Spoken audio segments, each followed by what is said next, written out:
पापा से एक चीज़ सीखी है कि आप अपने आज को पूरा जियो, पूरी सच्चाई से जियो। तो जब हम बड़े हो रहे थे तब हमारा काम था पढ़ाई करना, पढ़ाई को सच्चाई से जी रहे थे। नंबर अच्छे आने लग गए, मैथ्स पसंद था तो साइंस ले ली, इंजीनियरिंग करने लग गए।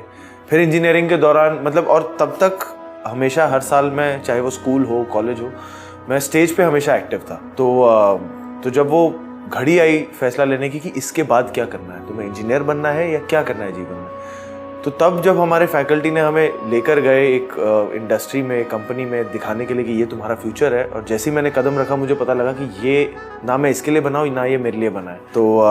तो उस दिन मैंने अपने आप से पूछा था कि यार तुम्हें करना क्या है। उस दिन मैंने पहली बार अपने फ्यूचर के बारे में सोचा था। तो तब मैंने रियलाइज़ किया कि यार करना तो ये पसंद है मुझे। तो तब मैंने पहली बार खुद को एक्टर क्वेश्चन मार्क किया था। और मुझे याद है जब मैंने पहली बार पापा से ये बात शेयर की थी कि मुझे इंजीनियर नहीं एक्टर बनना है, तो उनका पहला सवाल ही यही था कि तुम्हें एक्टर क्यों बनना है, क्योंकि तुम्हें लगता है मैं इंडस्ट्री से तो तुम्हारा सफ़र इजी हो जाएगा। तो मैंने कहा नहीं, देखिए मैंने, और क्योंकि ना पापा, हमारी अपब्रिंगिंग ऐसी रही है, उन्होंने सिखाया हमें बचपन से, है ना, उन्होंने कभी हार्श रियलिटीज़ हमसे छुपाई नहीं है। तो मुझे पता है घर का एक एक फर्नीचर कैसे आया है, मुझे उनकी जर्नी पता है, जो एक मलाड के 10 बाय 10 के एक चौल के घर से जो शुरुआत हुई थी, जहाँ मैं पैदा हुआ था, वहाँ से अब तक की उनकी जर्नी क्या रही है। तो मुझे पता है कि इस इंडस्ट्री में सिर्फ वो ग्लैमर और ग्लॉस नहीं है, इसमें बहुत हार्डशिप्स है, बहुत मेहनत है, बहुत सैक्रिफाइसेस है। आपको काम को सबसे पहले रखना पड़ता है, तब जाके कुछ रिवॉर्ड आप एक्सपेक्ट कर सकते हो। तो मैंने वो जीवन उनका देखा है। तो मैंने कहा कि सिर्फ पापा को मैंने एक बात कही थी कि पापा देखो, मेरे एकेडमिक्स जो हैं, नंबर अच्छे आ रहे हैं, मैं इंजीनियर बन सकता हूँ, पर कभी आगे जाके 10-15 साल बाद जाके मुझे ये रिग्रेट नहीं करना कभी भी कि यार जब मैं 22 का था मुझे करना कुछ और था, पर मैंने पहला कदम ही नहीं रखा, मैंने कोशिश ही नहीं की। तो मेरे मन से मुझे लगता है कि ये मेरी इनर कॉलिंग है कि मैं एक्टर बनना चाहता हूँ। मुझे इस काम में मज़ा बहुत आता है, खुशी बहुत मिलती है। तो I don't mind struggling for the next 5 years 10 years, जितना भी जो भी किस्मत में लिखा हो। तो पापा को लगा इसकी वजह ठीक है, और पापा इस इंडस्ट्री से बहुत प्यार करते हैं। वो कहते हैं आज तक जो भी मुझे मिला है वो इस इंडस्ट्री की बदौलत है। तो मैं कभी किसी को डिस्करेज नहीं करूँगा इस इंडस्ट्री से आने से, बट उसकी वजह सही होनी बहुत ज़रूरी है। तो उस नोट पे मेरी जर्नी शुरू हुई।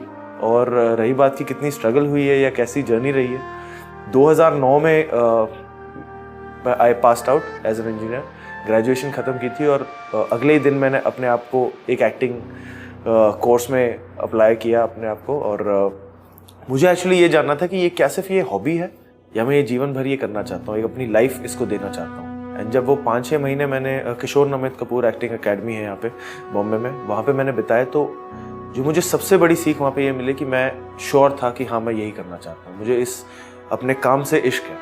और उसके बाद फिर मुझे अनुराग कश्यप साहब के साथ एज एन एडी बनने का मौका मिला गैंग्स ऑफ वासेपुर पे।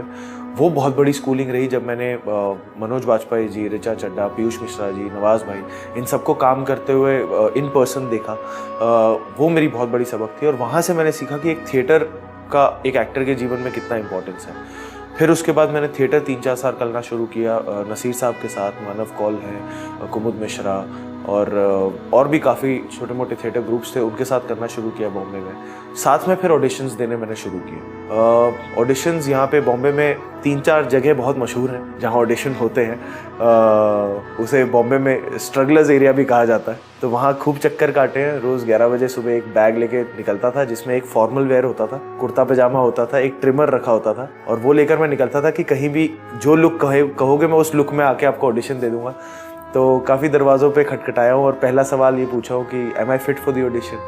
तो ये सवाल पूछना बहुत ज़रूरी होता था कि क्या मैं फिट हूँ। तो ये सवाल तो ऐसा हो गया था कि ये रोज़ पता नहीं कितनी बार मैंने पूछा है ये। तो मुझे लगता है ना, ये सक्सेस या फेलियर दोनों में से किसी चीज़ को सीरियसली नहीं लेना चाहिए।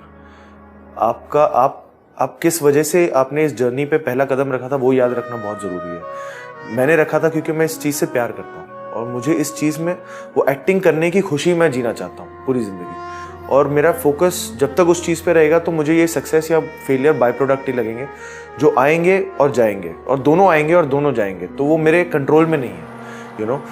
तो मेरी कोशिश ये रहेगी कि जो मैं एक्टिंग कर रहा हूँ, जो ये प्रोसेस जी रहा हूँ, उसकी खुशी में जीता रहूँ, उसमें मैं खुश होता रहूँ। बाकी ये उसके साथ क्या क्या मिल रहा है, क्या नहीं मिल रहा है, मैं समझता हूँ वो बहुत उसमें डेस्टिनी का खेल है।